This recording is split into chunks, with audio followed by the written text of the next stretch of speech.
Namaste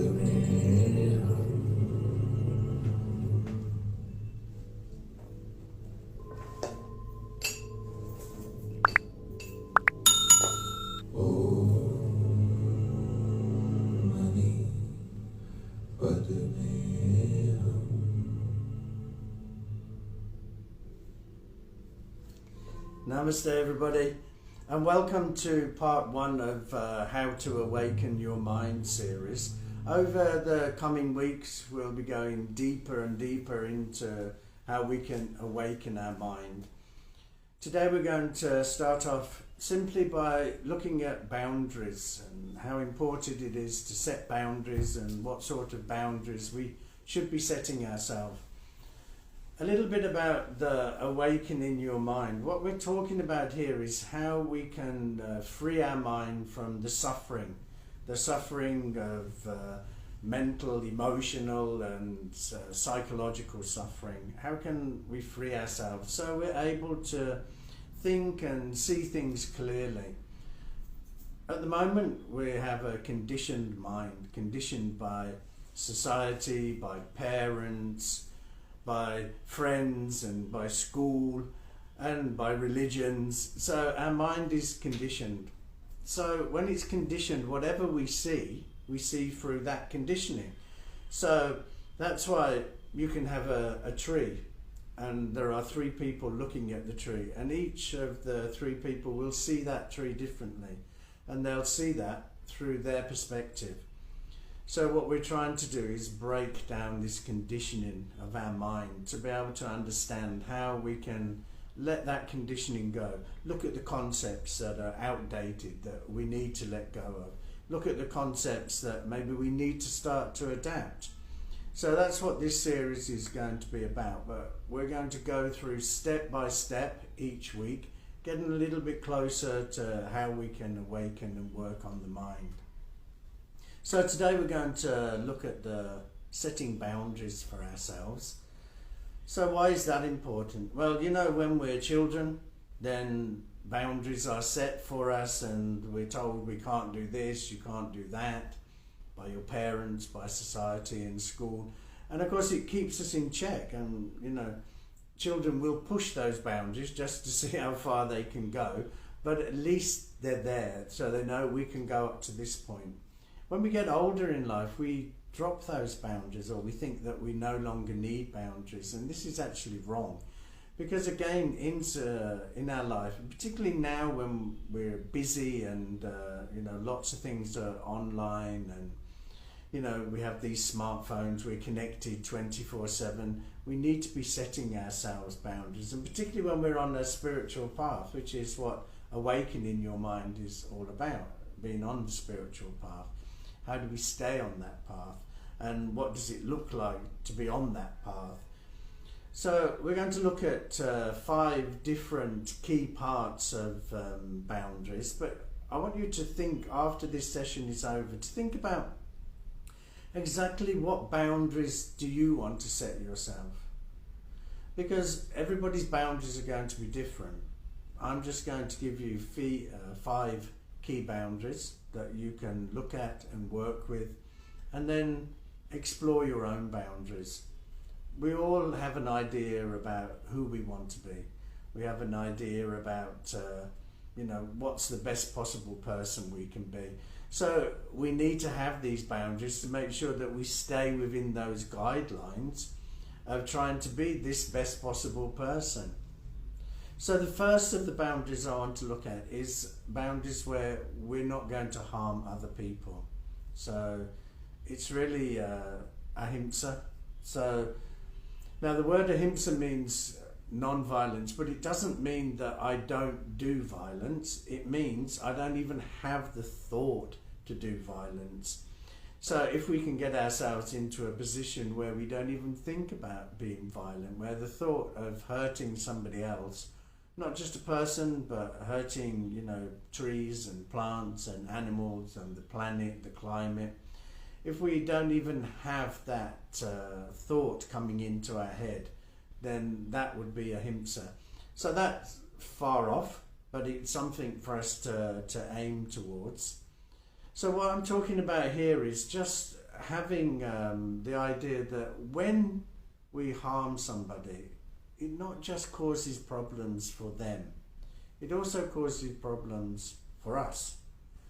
So if we go round hurting, then that hurt is eventually going to come back to us in some form. Actions have consequences, and you'll hear that a lot throughout the whole of these weeks about your actions having consequences. Whatever you do, there will be a consequence for that. So if you're going to go around hurting people, then of course you're going to have the negative consequences for that. So we need to be careful about harming people. And the way that we do that and the way that we set ourselves boundaries is through awareness. We need to be aware. Whenever we're doing something, we need to have that awareness that this is what I'm doing. These will be the consequences. This is the hurt that I'm going to cause this person. If we do that, if we have that awareness, then of course we're going to stop hurting people, and we're going to have better consequences for that. So awareness is the key throughout the whole of this series.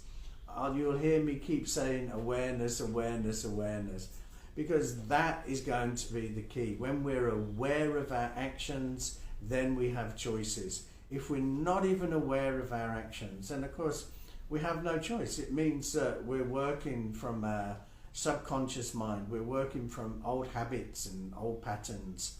So of course when that happens, that means that we really cannot change. We cannot grow.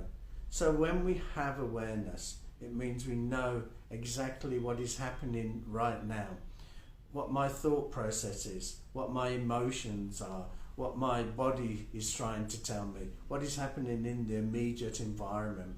When we have awareness, we know all of that is going on. So awareness is the key. Whatever action we do, it's because we have a need. If we do actions of body or speech or mind, it's because we have a need. And if we don't have a need, then we're not going to be doing that action. So we need to have awareness about what is my need. So if you're about to cause harm to somebody, what is your need? What is the reason? What is your intention for causing harm to this person? If you're aware, you'll understand what your need is. And if your need is a violent need, if it's an unhelpful or unskillful need, then don't do that, because the consequences are going to be negative for you later on in life. Who knows when these consequences will come? They may come instantly, they may come within a year or 2 years, nobody knows. And the point here is that when we do an action, we never really know what the consequences is. I mean, okay, if you murder somebody, the police will find you or go to jail. You can see the flow there. But if you squash a mosquito, where's the consequences? There will be consequences, but where is those consequences? We don't know.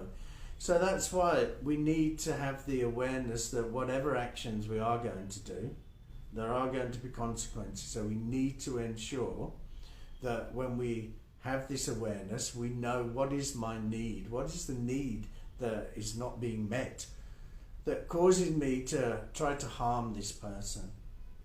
So our first boundary to look at is not to harm anybody, not to harm them physically. We're talking about here. We'll talk about other ways later on, but we're talking about harming them with the body here, not to kill somebody, not to be violent towards somebody, and also not to be violent or harm anybody, any living creature, and any plant or tree or the planet. You know, look at the state the planet is in now, and who got that? Who caused that? Of course, we all did, and we're all guilty of that.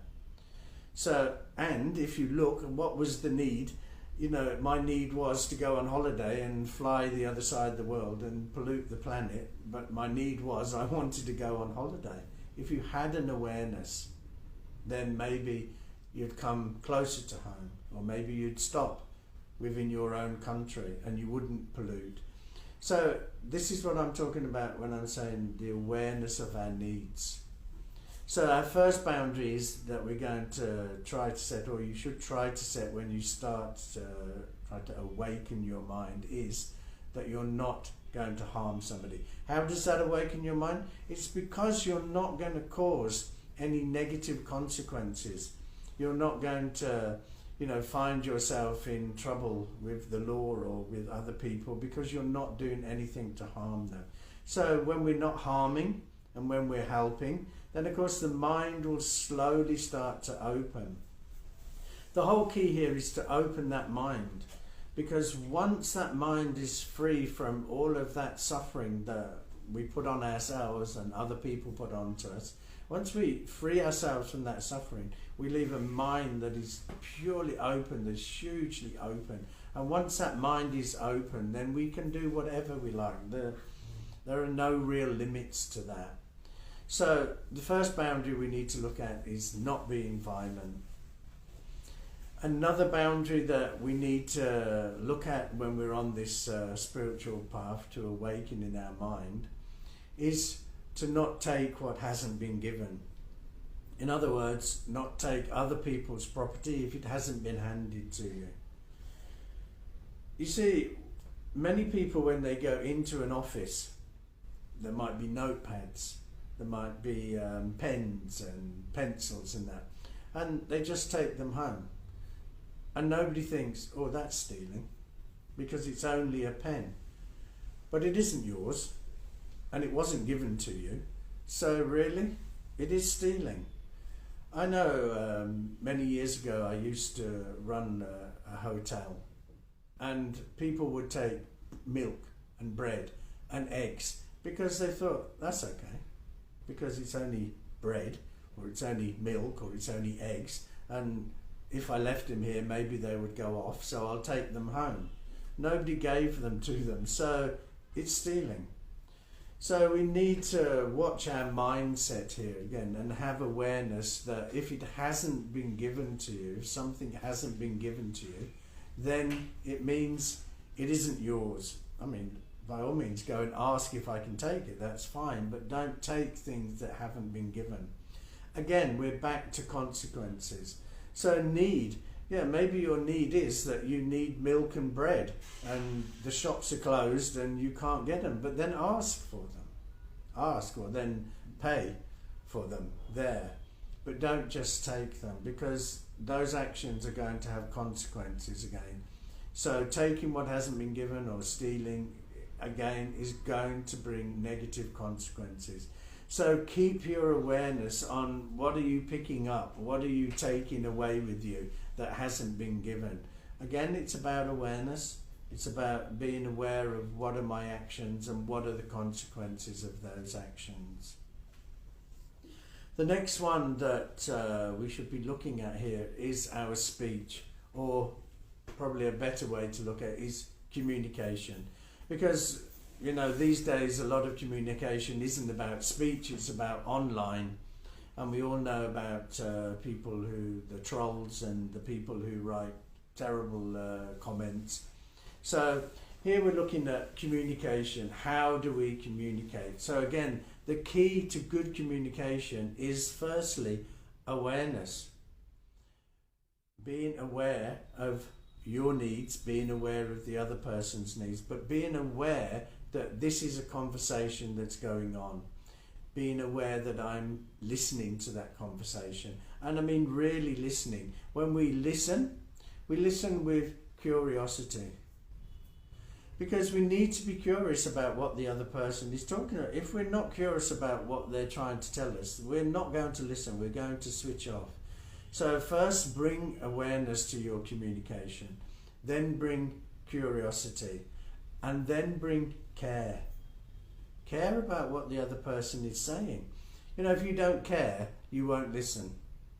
So we need to care about what somebody's saying. If we can bring awareness to a conversation, if we can bring curiosity, and if we can bring care, then of course we will be listening.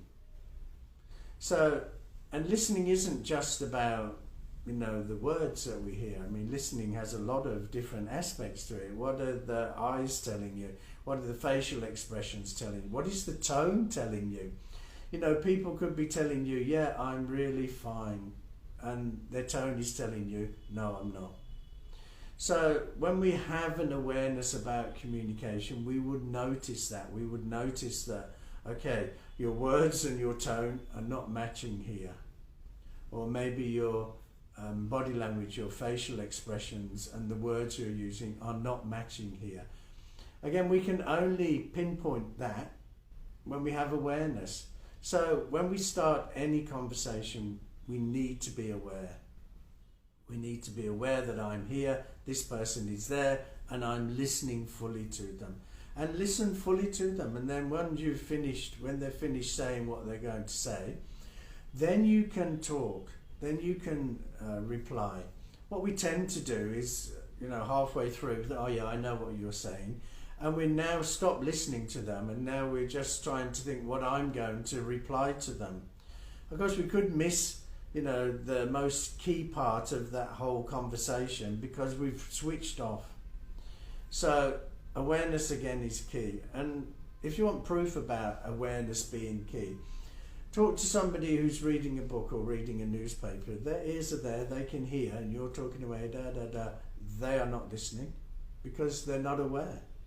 Their awareness is on the book or on the newspaper or watching the TV. Their awareness is somewhere else. So they're not listening.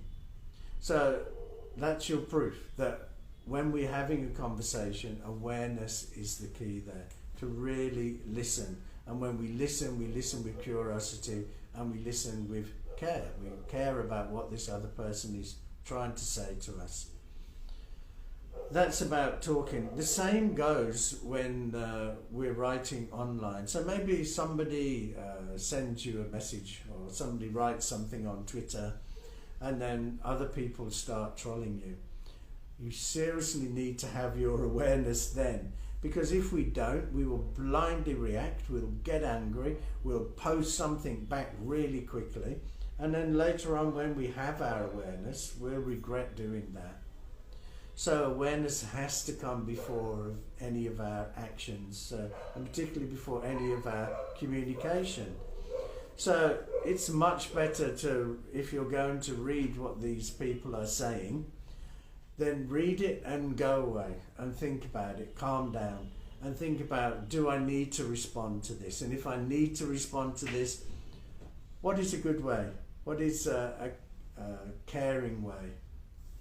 Recently, I don't know why it was, but recently on YouTube I had a spate of people trolling me, Christian people trolling me, telling me that what I was saying was wrong and this is the right way and I'm teaching the wrong way. So, you could get annoyed about that and think, who are you to tell me that I'm teaching the wrong way? But actually, what I put was that I thanked them for their opinion, and now anybody that looks at those videos will see the comments, and then now they have two choices. They can either think about what I've taught, or they can think about what this other person has said.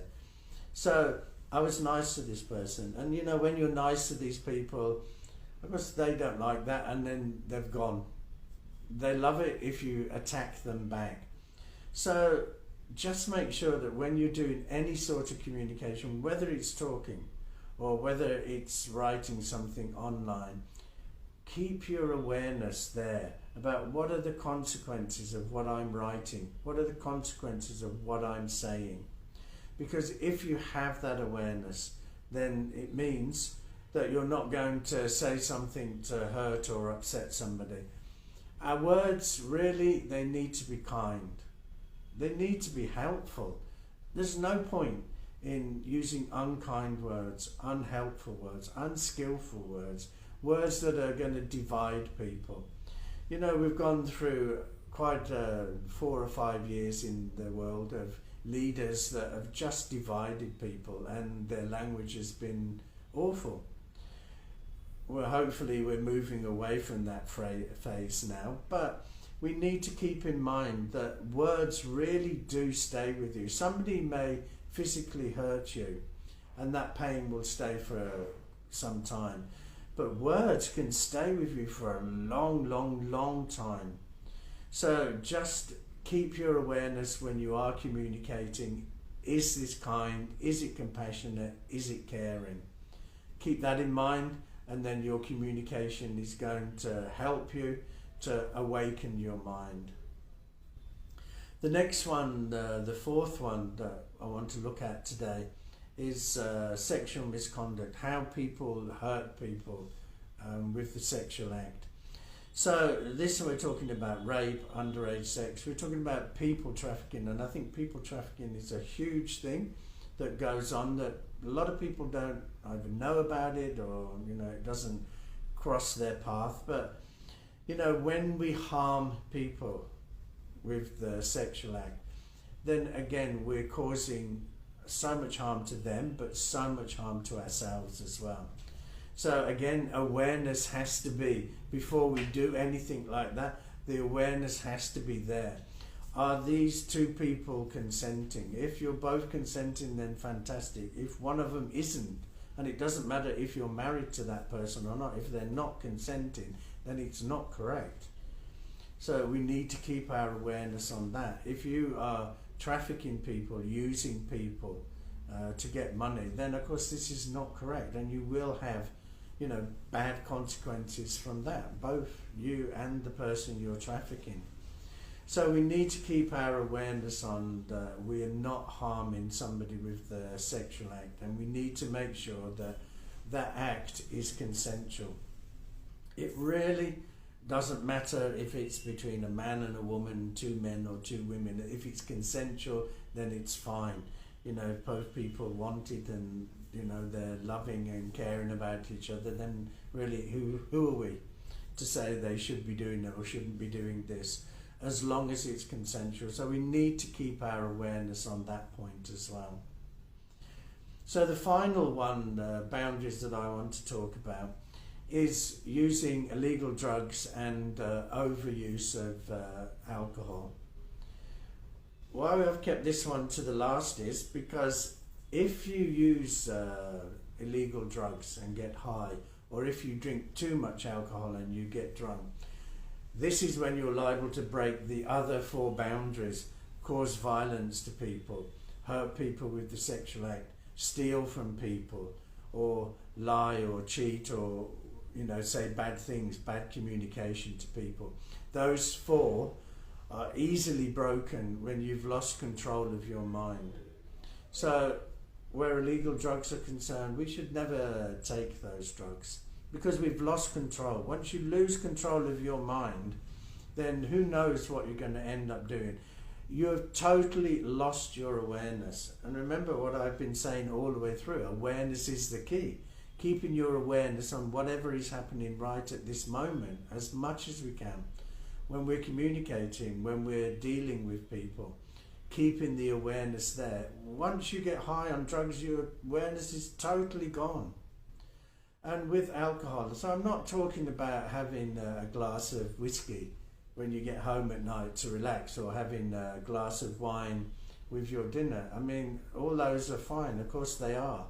But what I'm talking about here is when you drink too much alcohol and you lose control and you lose your awareness. Once that awareness is gone, who knows what's going to happen.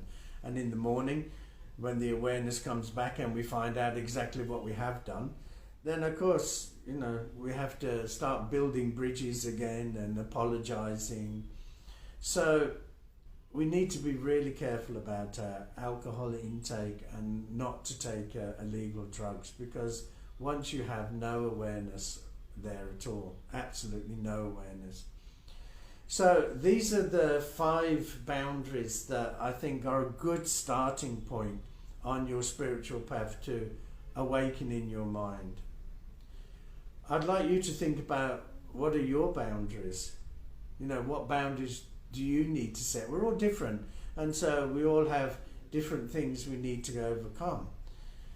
When you're setting your boundaries, just make sure that when you're setting them, your awareness is there, and you're not just thinking about yourself. Those boundaries are to protect you on the spiritual path and to protect everybody that you come into contact with. So we really need to be thinking about these actions, are they going to help or are they going to harm? If they're going to help, if they're going to be skillful actions, helpful actions, then great, we should go ahead and do them. If they're going to harm somebody, then don't do them. Why should we do them? So the key here is to keep your awareness there and to keep checking your need. What are your needs here? And making sure that, you know, your needs are not stepping on the toes of somebody else's needs. So we're going to spend a couple of minutes now where we're just going to sit quietly, because while this is fresh in your mind, it's a good time to reflect. You can reflect over the 5 ones, just 5 boundaries I've just spoken about. But you can also reflect on what boundaries do you need? What do you need to do to start setting the boundaries so you can go along the spiritual path? Now remember, when we set boundaries, they're not set in stone. Of course they're not. And as you go through life, maybe those boundaries need to be adjusted and changed. That's perfectly fine. You will know when that happens, when you need to adjust them. When your awareness is there, you'll see that, you know, I need to adjust these things. Also that we will fall off. You know, when people talk about a spiritual path, you know, it's like a straight path and we're going straight towards enlightenment or awakening or whatever you want to go toward. Of course, the path is not like that.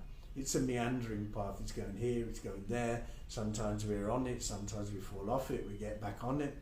All this is fine when we're human beings and we're not perfect. So when you're setting the boundaries, don't set boundaries that are so unrealistic that you're never going to be able to do them. But don't set them too, you know, too soft that they're so easy that actually there's no benefit in doing them. So let's spend the next 2 minutes just sitting quietly. I'll ask you to just lightly close your eyes so you can really focus on what boundaries you need to be setting for yourself.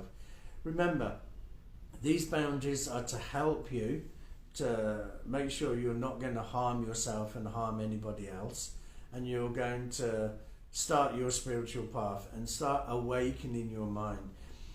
The worst thing to closing that mind down is to harm other people. So the way to open our mind up is to make sure all of our actions are skillful. And over these coming weeks, I'll talk a lot about different skillful actions we can be doing so we actually have a path to go on. So sit nice and comfortable and just lightly close your eyes. And just to get you nice and centered and focused and get your mind and body in balance, let's just do 3 calming breaths. So breathe in slowly and deeply through your nose and hold the breath. And breathe the air out through your mouth.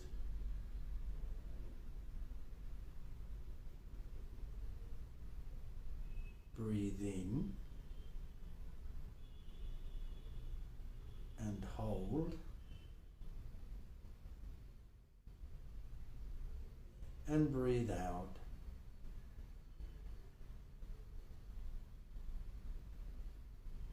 Breathe in. Hold.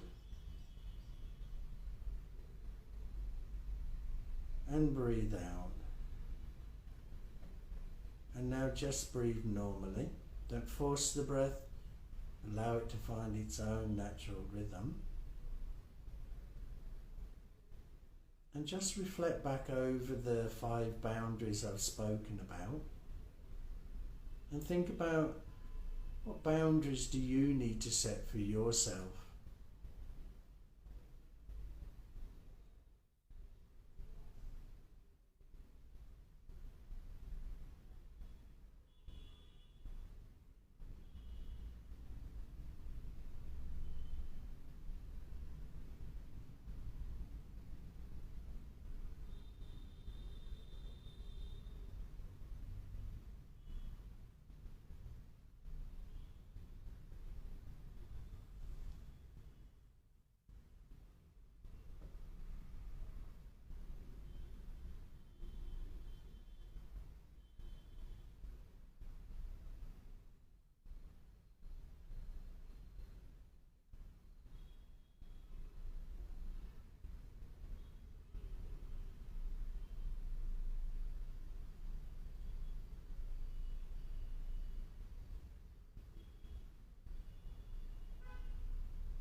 So now just very slowly start to open your eyes.